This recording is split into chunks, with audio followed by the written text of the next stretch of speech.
Hey everybody, welcome back to our channel. तो Cafe Coffee Day का stock जो कि कॉफ़ी डे इंटरप्राइजेज के नाम से लिस्टेड है एक्सचेंज में, बहुत ज़्यादा न्यूज़ में है। हाल फिलहाल में अगर पिछले 5-6 ट्रेडिंग सेशंस की बात करते हैं तो स्टॉक ने बहुत ही अच्छी जंप लगाई है, सर्किट्स लगाई हैं। तो अभी बहुत सारे रिटेल इन्वेस्टर्स का फोकस इस स्टॉक में गया है। तो क्या ये सही टाइम है इसमें इन्वेस्ट करने का या हमें वेट करना चाहिए? तो पूरा एक कॉम्प्रीहेंसिव अंडरस्टैंडिंग करेंगे इस वीडियो के थ्रू हम लोग कि कहाँ पे हमें अपनी एंट्री और एग्जिट प्लान करनी चाहिए, या फिर ये रिटेल इन्वेस्टर्स के लिए एक ट्रैप है। क्योंकि अगेन बहुत सारी इसमें अच्छी न्यूज़ यहाँ पे एसोसिएटेड है। वीजी सिद्धार्थ का डेथ हुआ था 2 साल पहले। उसके बाद मालविका जी जो इनकी पत्नी है, उन्होंने, मालविका हेगड़े उनका पूरा नाम है, जिन्होंने कंपनी को ओवरटेक किया और अगेन बहुत ही अच्छा एग्जांपल सेट किया कि कैसे बिजनेस को रन करते हैं। उन्होंने कंपनी के काफ़ी सारे डेट जो 7,000 करोड़ के आसपास पहुंच गया था उसको कैसे कम किया। तो सारी चीज़ें हम लोग इसमें बात करेंगे। और चलिए अब वीडियो को शुरू करते हैं। तो coffee day, cafe coffee day के नाम से हम सब लोग वाकिफ हैं कि बहुत बड़ा कॉफ़ी रिटेल चेन है। इस नाम से हम सब लोगों ने कभी ना कभी इसमें अपनी कॉफ़ी ज़रूर अपने फ्रेंड्स के साथ शेयर किया होगा। तो इनका जो मेजर रेवेन्यू आता था वो एक्चुअली में कॉफ़ी के बिजनेस से नहीं आता था। इन्होंने कुछ और भी अंडरटेकिंग मतलब कंपनीज थी इनके अंडर, और ये लॉजिस्टिक्स के बिजनेस में भी हैं। तो जिससे उनका मैक्सिमम 50 मतलब मेजोरिटी इक्विटी शेयर जो 52.83% का जो इक्विटी शेयर था वो लॉजिस्टिक के बिजनेस में था। और मोर देन 45% यहाँ पे जो इनका जो सेल्स और रेवेन्यू जो आता था, या बॉटम लाइन की बात करते हैं प्रॉफिट जो आता था, वो लॉजिस्टिक्स का बिजनेस इनके लिए कैश काउ था। अगेन उसके बाद एक Way to Wealth Securities Private Limited में इन्होंने 85.53% की स्टेक एक्वायर करी हुई थी। ऐसे ही बहुत सारे बिजनेसेस में इन लोगों ने इन्वेस्टमेंट करा हुआ था, जिस वजह से इनका रेवेन्यू वहां से भी आता था। बट इनका जो मॉडल था वो मुझे बहुत अच्छा नहीं लगा, क्योंकि ये लोग बहुत ज़्यादा एक्सपोनेंशियल ग्रोथ, ऑर्गेनिक ग्रोथ को फोकस नहीं कर रहे थे, और बहुत ज़्यादा इनऑर्गेनिक ग्रोथ। अब ऑर्गेनिक और इनऑर्गेनिक ग्रोथ क्या होता है? जो कंपनी खुद ब खुद चलती है, एक सर्टेन लेवल का रेवेन्यू क्रिएट करती है, प्रॉफिट आता है, उसमें से जो एक्स्ट्रा कैश बच जाता है उसको री इन्वेस्ट करके कंपनी धीरे धीरे एक्सपैंड करती है, वो एक ऑर्गेनिक ग्रोथ होता है। और दूसरी साइड पे अगर इनऑर्गेनिक ग्रोथ की बात करते हैं तो वहाँ पे कंपनी डेट लेकर के, कर्ज लेकर के दूसरी जगह से वो अपने आप को एक्सपैंड करने की कोशिश करती है और मार्केट में मोनोपोली क्रिएट करने की कोशिश करती है। तो उस डायरेक्शन में कहीं ना कहीं वीजी सिद्धार्थ जो थे वो डायरेक्शन में लग रहे थे। उन्होंने बहुत सारे चेंज खोले कैफे कॉफी डे के, और उस हिसाब से कंपनी के ऊपर डेट ले लेके, वो चाहे इक्विटी डाइल्यूट करना हो, वो सब मैं डिटेल में बात करूंगा। वो चल के हम लोग इसके फिनेंशियल्स पे देखते हैं। इक्विटी डाइल्यूट करके, या कंपनी से डेट लेकर के, कॉर्पोरेट बॉन्ड इशू करके, या फिर डायरेक्ट बैंक से लोन लेकर के इन्होंने एक्सपेंशन का इरादा रखा हुआ था, और कई हद तक किया भी था। तभी कंपनी का जो कर्ज था, डेट था, 7,000 करोड़ के आसपास चला गया था। देख सकते हैं कॉफी डे इंटरप्राइजेस लिमिटेड का मैंने खोल लिया है, ठीक है। तो कॉफी बिजनेस इनका देख सकते हैं यहाँ पे 47% रेवेन्यू जो था वो कॉफी बिजनेस से इनका आता था, और क्लोज टू 1200 स्टोर FY19 और FY20 की बात करते हैं तो 1200 स्टोर से ज़्यादा इनके अभी स्टिल कॉफ़ी के हैं। यहाँ पे CCD के यहाँ पे आपको देखने को मिल जाएंगे। हॉस्पिटैलिटी बिजनेस में भी थे ये, 3% रेवेन्यू इनका वहाँ से आता था, ठीक है। अब चल करके हम लोग देखते हैं इसके नंबर्स, ठीक है। तो अभी मार्केट कैप, एक स्मॉल कैप कंपनी आप सबको दिख रहा होगा, 1621 करोड़ का मार्केट कैप है। ROC की बात करते हैं, रिटर्न ऑन कैपिटल एम्प्लॉयड यहाँ पे 5.87% का है। तो 5.87 का रिटर्न, ये तो खैर कंपनी के खराब परफॉर्मेंस की वजह से। बट अगेन अगर मैं बात करूँ स्पेसिफिकली कॉफी बिजनेस के ऊपर, तो यहाँ पे मार्जिन ज़्यादा नहीं होते हैं। तो जो भी कैपिटल एम्प्लॉयड करते हैं कंपनी में, उस पर बहुत ज़्यादा रिटर्न देखने को नहीं मिलता है। और कॉफी का जो बिजनेस अगर स्टारबक्स से भी कंपेयर करें तो बहुत ज़्यादा मार्जिन का बिजनेस नहीं है, 12-13% का मुश्किल से मार्जिन आता है। तो बहुत ज़्यादा प्रॉफिटेबल बिजनेस नहीं है ये। तो ये एक बहुत बड़ा इशू है यहाँ पर। बाकी चीज़ें तो खराब ही दिख रही हैं यहाँ पे, लेकिन एक चीज़ अच्छी दिख रही है, डेट टू इक्विटी 0.57 का हो गया है। ये इसी वजह से ये स्टॉक इतना ज़्यादा न्यूज़ में है। और प्रमोटर का जो ओरिएंटेशन है, प्रमोटर का जो इरादा है वो साफ दिख रहा है यहाँ पे। लेकिन अगेन उसमें भी बहुत सारी चीज़ें हैं जो मैं आपको डिस्कस करूँगा अभी आगे जा करके। तो अगर हम लोग उसके प्रॉफिट एंड लॉस स्टेटमेंट खोलते हैं तो देख सकते हैं मार्च 2010 से 700 करोड़ 718 करोड़ का जो सेल्स था वो यहाँ पे आप देख सकते हैं मार्च 2018 और मार्च 2019 की बात करते हैं तो ऑलमोस्ट 4,000 करोड़ के आसपास पहुंच गया था। तो ये सेल्स ऐसे नहीं बढ़ता है किसी कंपनी का, इसके पीछे बहुत सारी डेट ली गई थी, एक्सपेंशन किया गया था, जिस वजह से सेल्स के नंबर्स काफ़ी अच्छे आने लगे थे। उसके बाद मार्च 2020 में घटा। फिर अभी ट्रेलिंग 12 मंथ्स की बात करते हैं तो 661 करोड़ का सेल्स इनके पास है।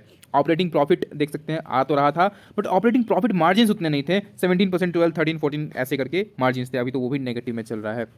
उसके बाद देख सकते हैं कंपनी को इंटरेस्ट, जो भी प्रॉफिट, ऑपरेटिंग प्रॉफिट, तो देख सकते हैं जो भी आ रहा था उस पर कंपनी को इंटरेस्ट कितना पे कर रहा था। तो जितना प्रॉफिट नहीं आ रहा था उससे, उसके हिसाब से मतलब उतना उतना आसपास तो ये लोग इंटरेस्ट ही पे कर रहे थे, क्योंकि कंपनी के ऊपर बोरोइंग्स बहुत ज़्यादा थे, कर्ज कंपनी ने ले रखा था उस पर, उसके ऊपर इनको इंटरेस्ट काफ़ी ज़्यादा पे करना पड़ जा रहा था। उसके बाद अगर वो नेट प्रॉफिट देखें तो नेट प्रॉफिट के नंबर्स बहुत ही यहाँ पे गंदे दिख रहे हैं। यहाँ पे देख सकते हैं -28 करोड़, 18 करोड़, 19 करोड़ से बढ़ करके यहाँ पे एक टाइम था जब इनका नेट प्रॉफिट जो है मार्च 2020 में इन्होंने नेट प्रॉफिट पोस्ट किया है 1884 करोड़ का। तो इसके ऊपर कारण कुछ होंगे, यहाँ पे अदर इनकम के थ्रू यहाँ पे ये नेट प्रॉफिट आया है। इनके मेन बिजनेस से ये नेट प्रॉफिट नहीं आया है, इनके बाकी सारे बिजनेसेस से ये सारी यहाँ पे नेट प्रॉफिट जो भी शो हो रही है वो आई है। उसके बाद तो नेगेटिव में ही चल रहा है, यहाँ पे आप नेट प्रॉफिट देख सकते हैं।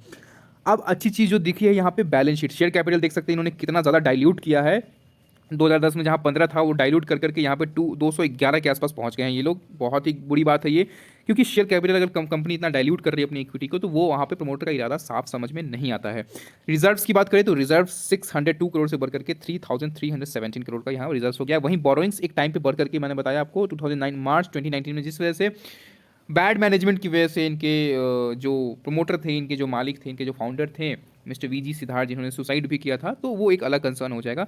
तो वहाँ पे 7214 करोड़ का बोरोइंग्स यहाँ पे आपको शो हो रहा है। 7000 करोड़ का बोरोइंग्स पहुँच गया था, जो बहुत ही अच्छे तरीके से उनके जो विजन था वो अच्छी तरीके से टेक ओवर किया उनकी वाइफ ने, और लगातार बोरोइंग्स कम करने के ऊपर उन्होंने काम किया। और अगर हम लोग सितंबर 2021 की बात करते हैं तो 2000 करोड़ का यहाँ पे कर्ज रह गया है कंपनी के पास, वो भी उनके प्लान से वो कम करने के। बट ये सारी चीज़ें जो हुई हैं, बोरोइंग्स कम हवा में नहीं हुई हैं, इसके पीछे कारण है कि वो लोग अपना जो भी बाकी बिजनेसेस थे उनको वो लोग बेचने का सोच रहे हैं। बहुत सारा डाइल्यूशन हो भी गया यहाँ पे, और देख सकते हैं आप वो चीज़ आपको साफ साफ फिक्स एसेट्स में नजर आ रही होंगी। फिक्स एसेट्स लगातार कम हुआ है, जहाँ पे मार्च 2019 में यहाँ पे देख सकते हैं फिक्स एसेट्स 3552 करोड़ का था, अभी वो 1200 करोड़ का फिक्स एसेट रह गया है। तो ये एक अच्छी चीज़ नहीं मुझे लगी।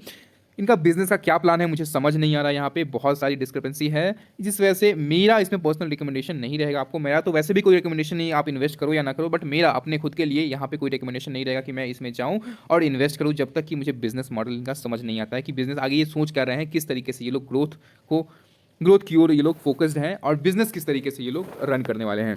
ठीक है, capital work in progress 7 crore लगातार घट गया है, यहाँ पे देख सकते हैं मार्च 2019 के बाद। उसके बाद कैश फ्लो देखें तो कैश फ्लो तो हालांकि पॉजिटिव आ रहा है, cash from operating activity, but net cash flow की बात करते हैं तो वो नेगेटिव है नेट कैश फ्लो। उसके बाद जो इंपॉर्टेंट चीज़ निकल करके आती है वो है शेयर होल्डिंग पैटर्न्स। तो लगातार मैंने आपको बताया कि कंपनी ने अपने प्रमोटर के जो शेयर होल्डर्स थे वो लगातार डाइल्यूट किए हैं। अभी 14.88% का स्टेक प्रमोटर के पास रह गया है। एफआईआईज ने भी लगातार ही अपने स्टेक्स कम कर लिए, तो स्ट्रॉन्ग हैंड्स में डीआईआईज के पास तो कुछ भी स्टेक नहीं है, जो भी थोड़ा बहुत था उन्होंने भी डाइल्यूट कर लिया है, और जो बचा है वो हमारे भोले भाले पब्लिक के पास है। तो पब्लिक इसमें लगातार बहुत ज़्यादा एक्साइटमेंट में आके इन्वेस्ट करती जा रही है। आप देख सकते हैं 10% का स्टेक ये कंपनीज के पास है, स्ट्रॉन्ग हैंड्स में आईडीबीआई ट्रस्टी सर्विसेज के पास यहाँ पे 6.30%।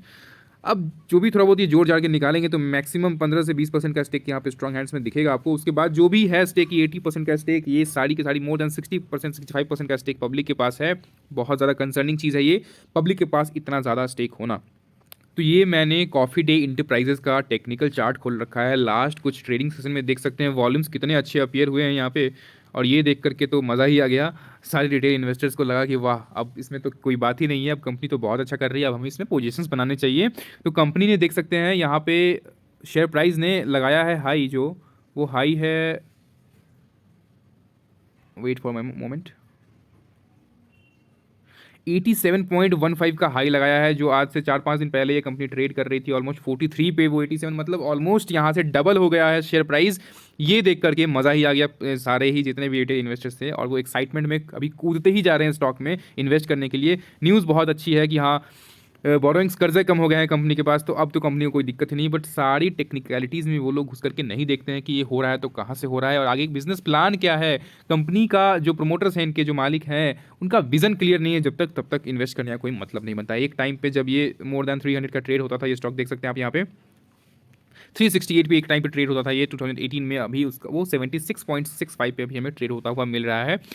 तो अगेन अगर बोरोइंग्स कम हुई है, कंपनी का इरादा अच्छा है, मैनेजमेंट का इरादा अच्छा है, तो वो एक पॉजिटिव चीज़ है। बट इसमें हमें लगातार ऐसे करके कूद नहीं जाना चाहिए, सिर्फ स्टॉक प्राइस बढ़ रहा है, मोमेंटम में है, ये चीज़ों को देख करके हमें सीधा इसमें कूद नहीं जाना चाहिए। हमें अगर अपनी अप्रोच एक अपनानी है तो वो हम धीरे धीरे करके इसमें इन्वेस्ट करेंगे। और अगर आप चाहते ही हैं कि नहीं मुझे रिस्क लेना है, उसमें इन्वेस्ट करना है, तो आप थोड़े थोड़े अमाउंट में इन्वेस्ट कर सकते हो, 2% 3% अपने कैपिटल का, 2 से 3% से ज़्यादा आप इन्वेस्ट मत करना इसमें। ठीक है, यहाँ पे मुझे अपॉर्चुनिटी बिल्कुल नज़र आ रही है, बट अगेन आपको थोड़ा दिन वेट करना होगा, थोड़ा सा वॉच आउट करना होगा कंपनी को। फिनेंशियल्स अगर यहाँ पे नंबर्स अच्छे आने लगते हैं, क्योंकि जो भी चीज़ें रिफ्लेक्ट होती हैं अब प्रमोटर का इरादा उनके दिल में घुस करके हम लोग देख तो नहीं सकते हैं, वो सारी चीज़ें नंबर्स में रिफ्लेक्ट होती हैं, एनुअल रिपोर्ट्स में रिफ्लेक्ट होती हैं, वो सारी चीज़ें उनके जो स्ट्रैटेजीज़ हैं, किस तरीके से वो लोग बिजनेस कर रहे हैं, वो सारी चीज़ें उन तरीके से वो रिफ्लेक्ट होती हैं। तो आप वहाँ पे थोड़ा सा वॉच आउट करें कंपनी को, उसके बाद इसमें इन्वेस्टमेंट करने का सोच सकें। डजेंट मैटर कि आपको ये 100 रुपये का 120 रुपये का स्टॉक मिल जाता है उसके बाद, या 200 का भी हो जाता है, लेकिन तब तक अगर प्रमोटर का सब कुछ विजन क्लियर होता है, उसके बाद अगर कंपनी ग्रोथ के रास्ते पे होती है तो आप बेशक इन्वेस्ट कर सकते हैं। आप बिल्कुल अफसोस मत करना कि मैंने 76 रुपीज़ पे जब ये था तब क्या मैंने क्यों नहीं किया, अभी कितने पैसे बन गए होते। नहीं, अभी प्रमोटर का विजन क्लियर नहीं है, इसीलिए मैं इसमें I would refrain myself too from investing in this stock. आप लोग अपना ड्यू डिलिजेंस कर लो प्रॉपर, उसके बाद आप लोग इसमें इन्वेस्टमेंट का या ट्रेडिंग का सोच सकते हो। ठीक है, तो चलिए बस आज के लिए इतना ही। मिलते हैं नेक्स्ट वीडियो में। आप वीडियो को लाइक करना मत भूलना और शेयर करना मत भूलना। तब तक के लिए गुड बाय।